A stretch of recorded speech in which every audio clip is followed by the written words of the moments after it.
Part of this team is the Justice Department, Health and Human Services. We, of course, will provide whatever assistance we can to Virginia Tech. But we also want to be a part of a review of broader questions that have been raised. And so they're going to travel the country.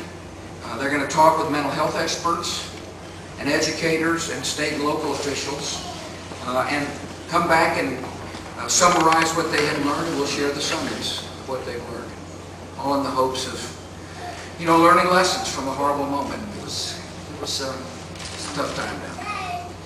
I want to talk about schools, and I want to talk about educational excellence for every single child.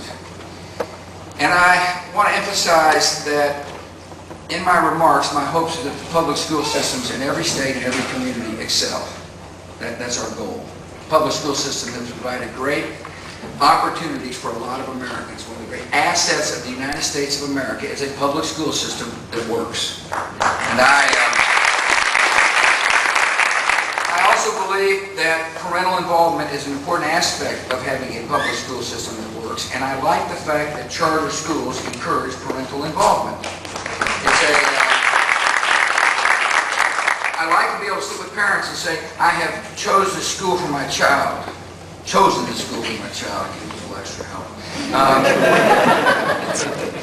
And an interesting concept. I made the choice to send my child here. That has got a nice ring to it as far as I'm concerned. I appreciate the fact that the teachers involve the parents in the child's education. There's a lot of information flows that take place between the parent and the child and the teacher. I appreciate the fact that teachers give parents their cell phone numbers. I think it's an important way to make sure parents are involved in the education of their children. I appreciate the fact that folks here said high standards. I know this isn't all that profound, but when you set low standards, you get bad results. I used to call it the soft bigotry of low expectations. You kind of say, well, certain people can't learn, therefore let's make sure the standards are low. The school challenges that soft bigotry and insists upon high standards. And guess what? That's what parents want. Parents want their children challenged. Parents believe that high standards are good for their children.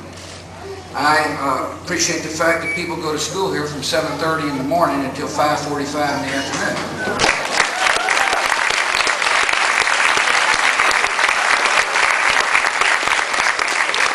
That's innovation.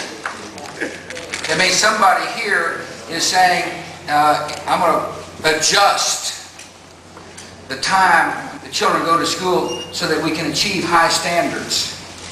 I like the idea of schools having flexibility to meet the needs of their parents and their children. Maybe some schools around the country couldn't have that kind of innovation. There's rules and the process say, well, you can't adjust that way. What I like are schools that focus on results and then adjust the process to meet the results.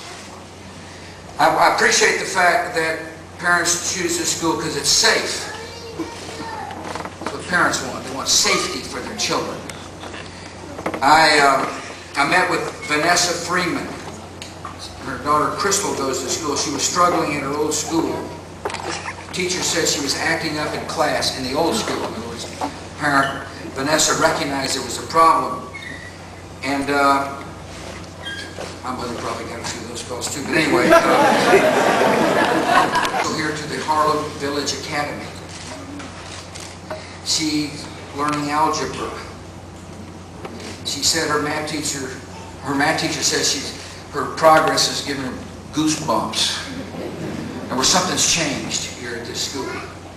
And there was this progress being made because the parent had an option to choose something different when the other school wasn't working. It's a powerful catalyst for reform, by the way, to give people those options. That's why I'm a strong supporter of the charter school movement, and I appreciate providing different options. I want you to know that it is a national objective and an important national goal to make sure every child realizes his or her full potential. And that is the whole philosophy behind the No Child Left Behind Act. You know, when we put our mind to it, actually Republicans and Democrats could work together. We did so to get this important piece of legislation passed. The philosophy behind the bill is this: when the federal government spends money, we should expect results. And by the way, when the state spends money, it ought to expect results too. Instead of just spending money and hoping for the best, the core philosophy of the No Child Left Behind says, we'll spend money and we expect you to measure. And we expect you to post your scores. And we expect you to meet standards. Because if you don't, you're failing in your obligation to educate every child. Now, if you believe certain children can't learn, then you shouldn't measure. In other words, if you think that, well, it's just a hopeless exercise, let's just move kids through the school system, then that makes sense not to measure. Why waste the time? I believe every child can learn, and therefore I believe every school should measure in return for federal money, and then put the scores up early. I tell you why. I want the parents to be involved with education, and one way you're involved with education is you're able to compare the test scores of your school to your neighborhood school. It's an interesting way to determine whether or not high standards are being met.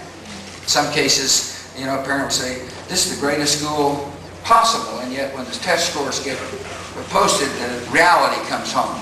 Secondly, I don't see how you can solve problems unless you measure problems. How do you know whether a child needs extra help in reading unless you measure? In other words, the accountability system is the step one of a diagnostic process that ends up making sure that each child gets the help that's needed to meet standards, high standards. And so the No Child Left Behind Act, a simple way of describing it, says, set high standards, we'll give you money, but we expect you to meet those standards. And if not, there ought to be different options for the parents. I appreciate the results of this school.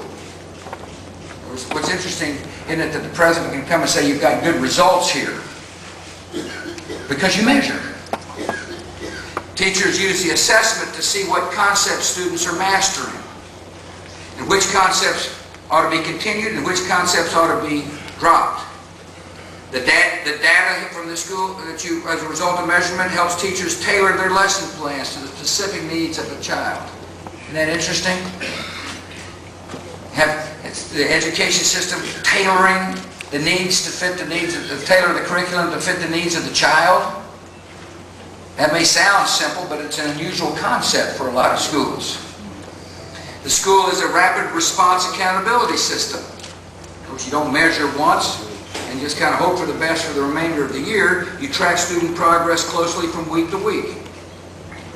When students struggle, they receive one-on-one tutoring during the school day. If a child struggles, there's extra help on a Saturday. Hence, no child left behind.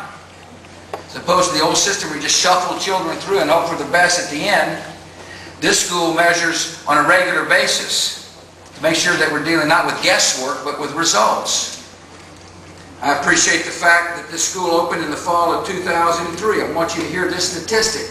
During the first year, less than 20% of the fifth graders could meet state standards in math. Only 20%. Well, that's nothing to applaud for. That's like pitiful.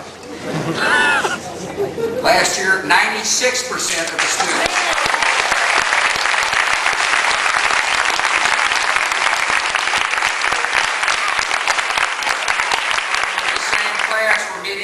State standards. One of the students was Kevin Smith. His mother says that when Kevin came to the Harlem Village Academy in 2003, he struggled, and now she says he can do it with his eyes closed.